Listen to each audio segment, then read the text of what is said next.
and welcome to Clearview News Desk. We are reaching you live from Nigeria's capital city, Abuja.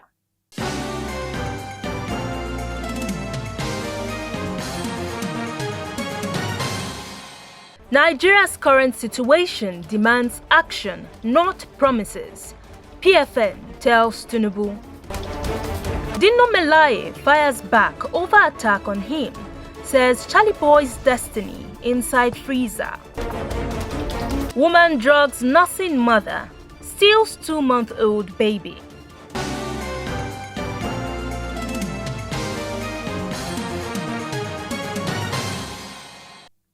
I am Gloria Atta. Welcome.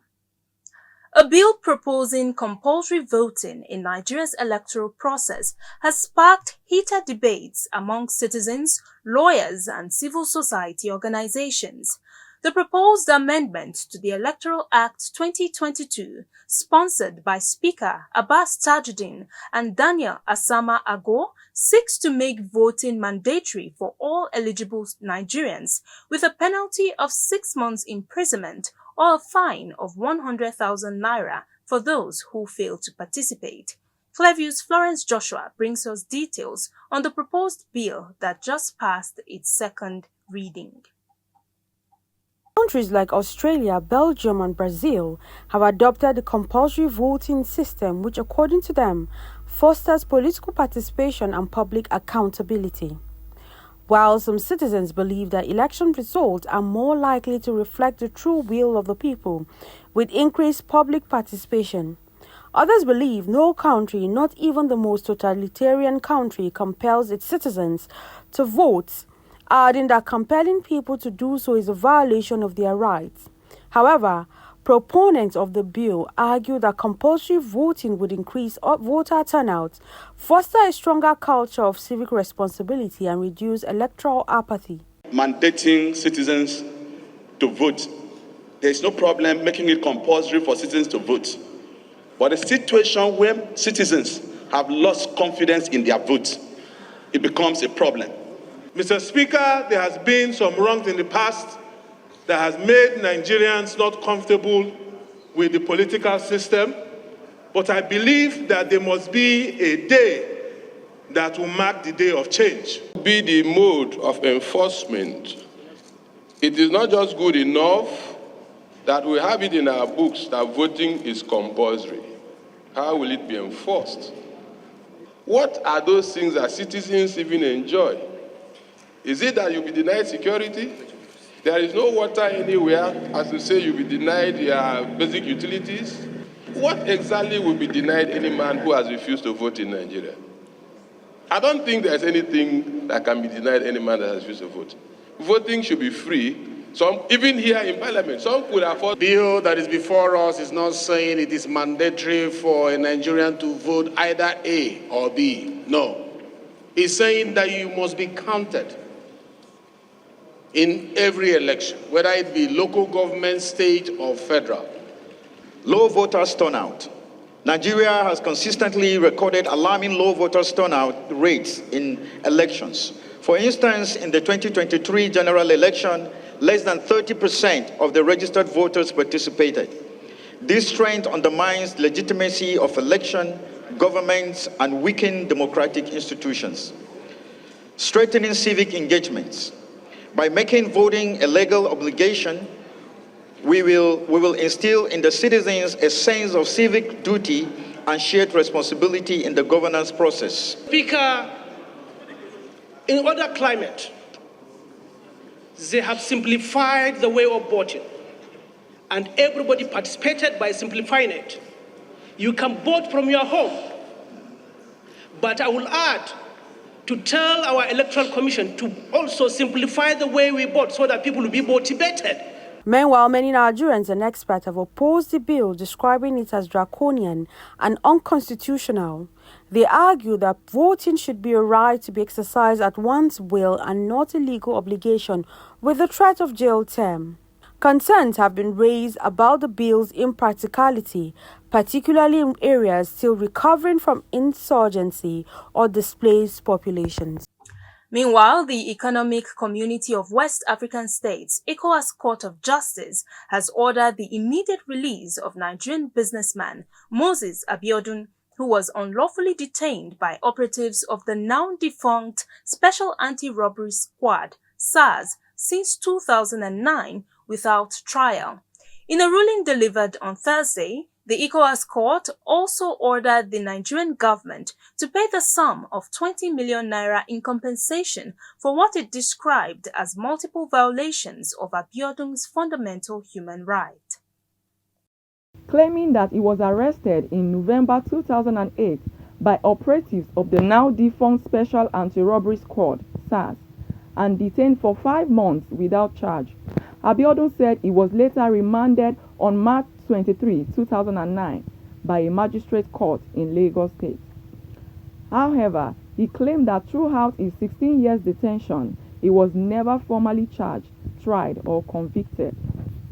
Recall that Nigerian citizens had consistently protested against SARS, with the last protest staged on October 20, 2021.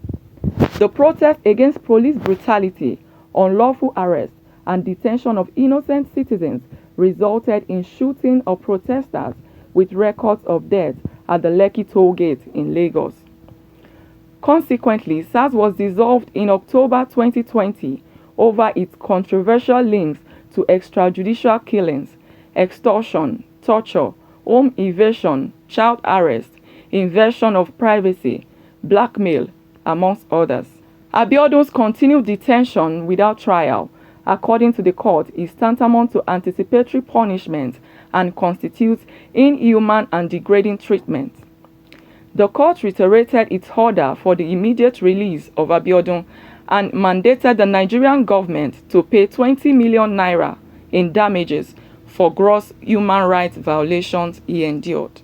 The judgment was delivered by a 3-member panel presided over by Justice Sengo Koroma, Vice President of the ECOWAS Court. Justice Edward Ashanti read the judgment, with Justice Berigbe Kotora also serving on the panel. Abiola Alafe reporting for Clearview News. In another development, the Defense Headquarters has dismissed a viral video circulating on social media purportedly depicting a recent attack on Nigerian troops in Marte, Borno State, describing it as a recycled terror propaganda aimed at misleading the public and undermining military operations. In a statement signed by the Director of Defense Media Operations, Major General Marcus Kanye, the Armed Forces of Nigeria revealed that the video was originally posted on December 7, 2020 and bore no connection to the actual incident in Marte that occurred in the early hours of Monday, May 12, 2025. According to the defense spokesman, the visual content, terrain, and operational context clearly indicates that the footage is from a different location and time, adding that it was a deliberate attempt by criminal elements and sympathizers of terrorist groups to spread fear and erode public confidence in the ongoing military operations. The military condemned the circulation of the fake video in the strongest terms, labeling it as a malicious act designed to demoralize troops and spread misinformation. Similarly, the Edo State government has demolished a property allegedly linked to a kidnapping gang in Benin City. The property, belonging to a woman residing abroad, is reportedly being used by her younger brother, Osamede Asemota, who has been arrested by security forces alongside other gang members for kidnapping. The structure, located on College Road in the Adu-Wawa area, has since been taken down by the State Task Force in line with the state's anti-kidnapping law.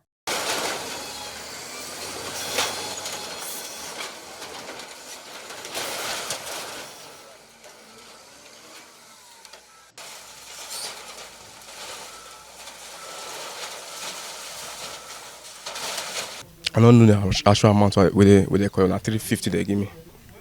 And this is why I follow them go there. They are not working that before. That one has 6 million.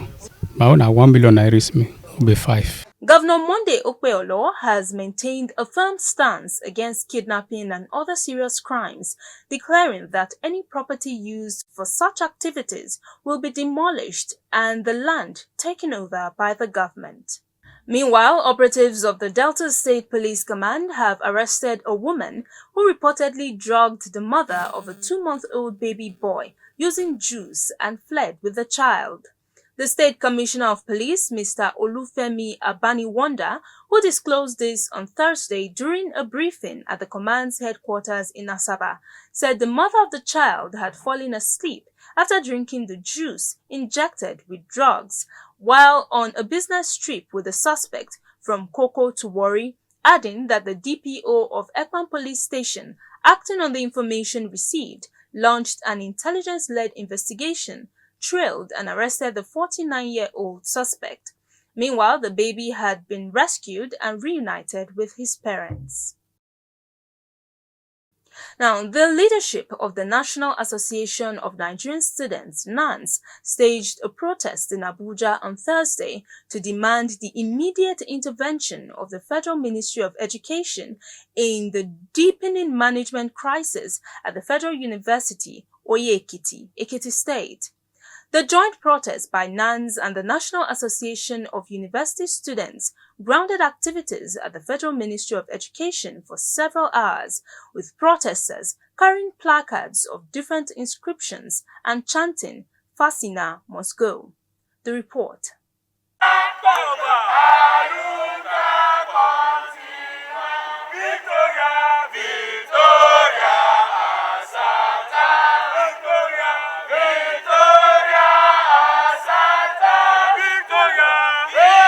The National Public Relations Officer of NANS, Comrade Samson Adeyemi, who briefed newsmen, disclosed that the university was engulfed in the crisis following sexual harassment allegations, systemic protection of sexual offenders, and silencing of victims against the Vice-Chancellor, Professor Abayomi Fashino. At the National Assembly every week. This protest will continue until the Honorable Minister of Education takes bold, courageous, and irreversible steps to right these wrongs. Our demands remains clear and non-negotiable. 1.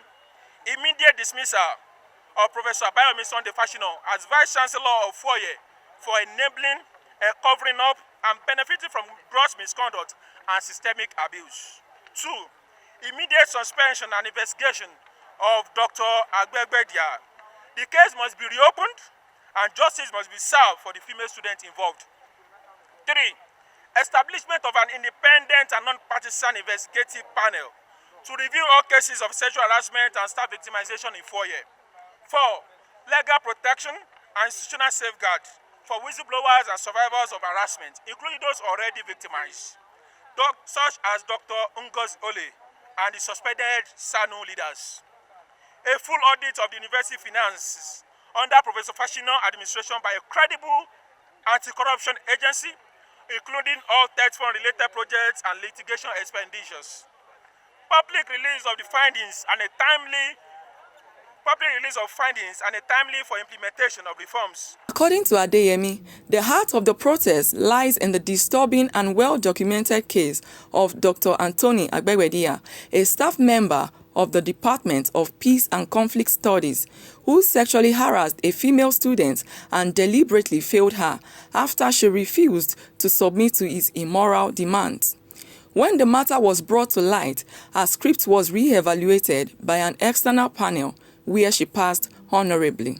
Unfortunately, rather than discipline the predator, Professor Fashino protected and even rewarded him with a promotion, which is an abuse of power, betrayal of trust, and a violation of the moral sanctity of education. Abiola Alafe, reporting for Clearview News. The Pentecostal Fellowship of Nigeria has urged the President Bola Tinubu-led administration to demonstrate tangible action towards tackling the country's socio-economic and political challenges rather than dishing out mere promises. According to its National Secretary, Bishop David Bakare, who spoke with journalists at the end of The 4-day retreat in Uyo, the Akwa Ibom state capital, on Thursday emphasized the importance of divine intervention while also underscoring the role of leadership and governance. PFN urged the president to show greater commitment to the implementation of his administration's policies beyond rhetoric. The Christian body lamented the worsening security challenges and economic instability occasioned by spiraling inflation and high cost of living.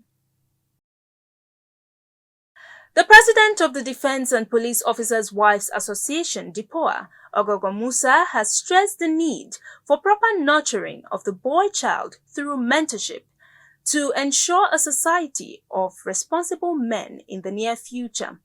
Speaking at an event to commemorate the International Day of the Boy Child on Thursday in Abuja, the DIPOA president noted that care and mentorship for the boy child is part of a bigger vision that creates a safe space and leadership platform for boys across the country.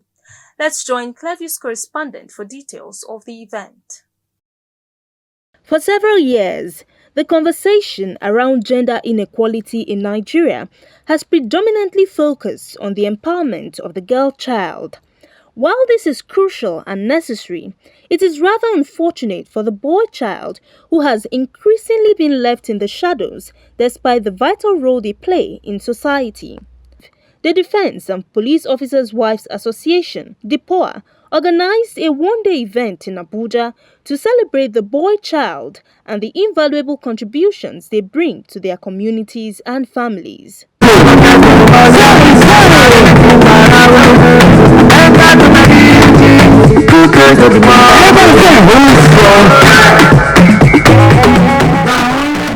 In her remarks, the president of DIPOA, Ogogo Musa, said the society cannot afford to raise future leaders in emotional silence, adding that there was a need to examine the boy child and raise them in love and guidance so they can grow to become confident, respectful, and compassionate men.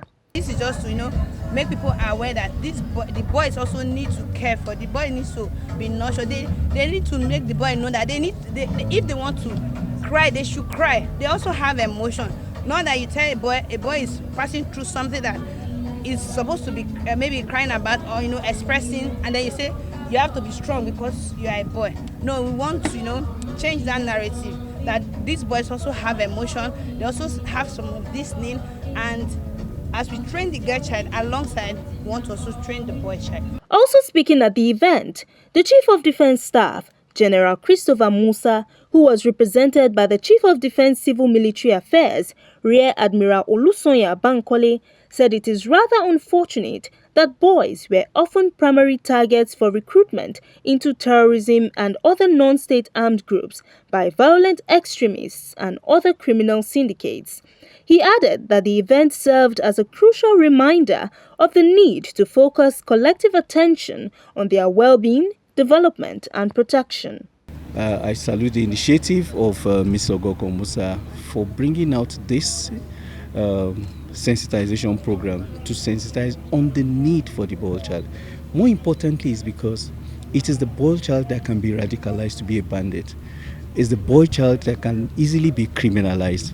Is the boy child that is exposed to so many things. The girl child still have a little bit of covering. You understand? Both are very important, but there's a need for particular attention on the boy child. In the course of my job, I've come across boys who will say, "Mommy, I don't want to do this, but for XYZ reason, I find myself here." And it hurts as a mother to see that these boys who are supposed to be fathers, who are supposed to be leaders of tomorrow, some are in jail because they are not properly guided.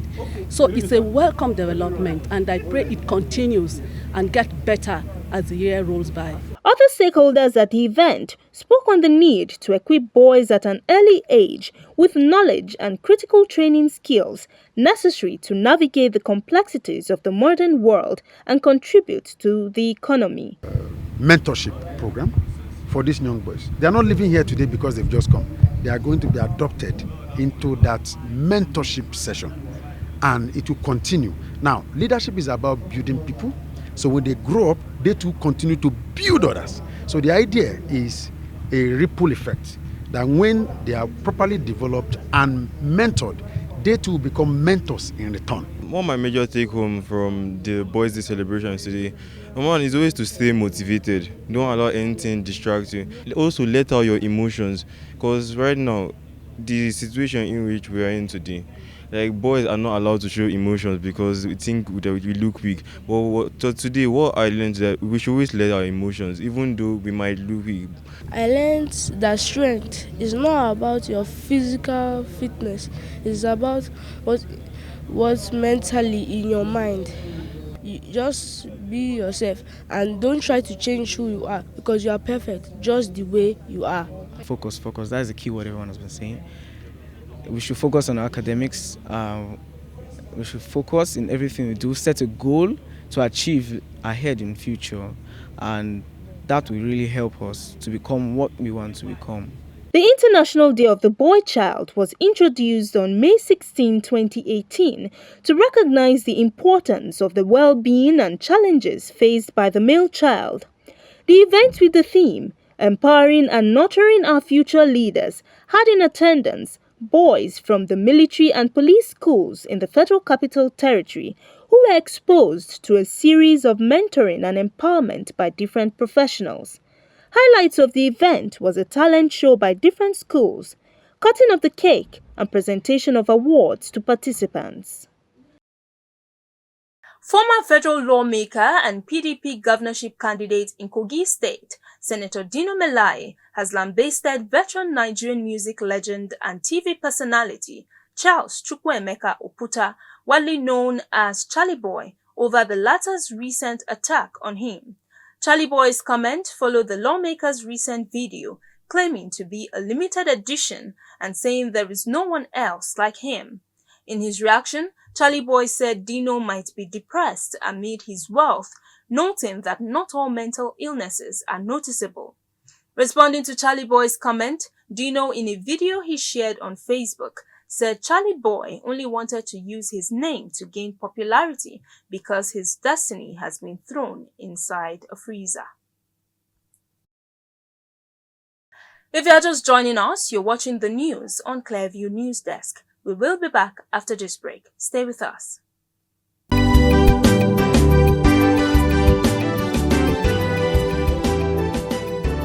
No one, after lighting a lamp, puts it under a bushel.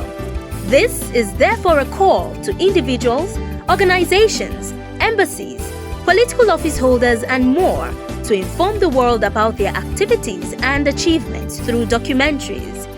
Here at Clearview, we parade the masters in the business of producing world-class documentaries.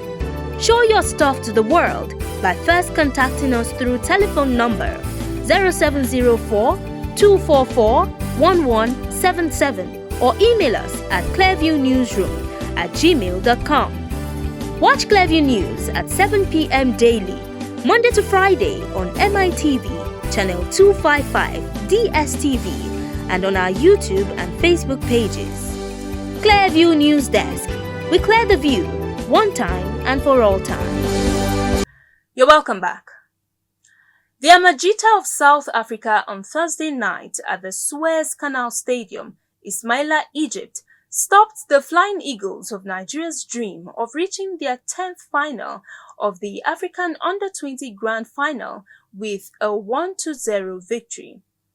Stellenbosch FC of South Africa defender Tylon Smith produced the lone goal that stopped Nigeria in the 66th minute after a pass from left-footer Neo Rapo.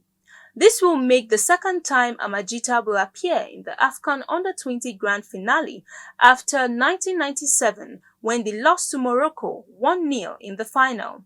This made the fourth match of the Amajita at the Suez Canal Stadium in this tournament, all ending in victories as the team beat Tanzania by a lone goal, demolished Sierra Leone 4-1 and piped DR Congo 1-0 before stopping the Flying Eagles.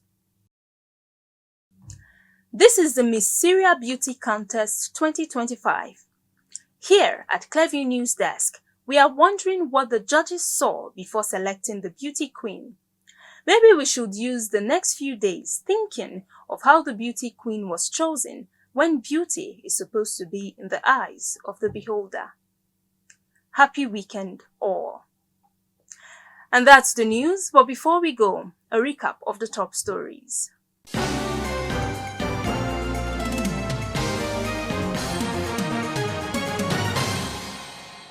The Pentecostal Fellowship of Nigeria has urged the President Bola Tinubu-led administration to demonstrate tangible action towards tackling the country's socio-economic and political challenges rather than dishing out mere promises.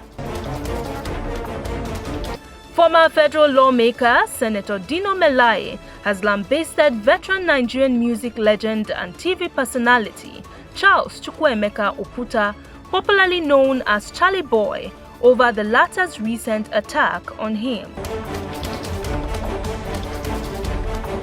We also told you that operatives of the Delta State Police Command have arrested a woman who reportedly drugged the mother of a 2-month-old baby boy using juice and fled with the child.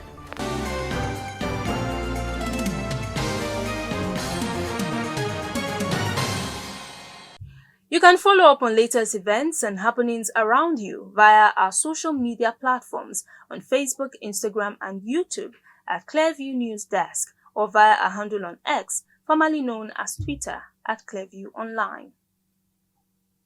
Many thanks for joining us. I am Gloria Atta. Have a wonderful weekend.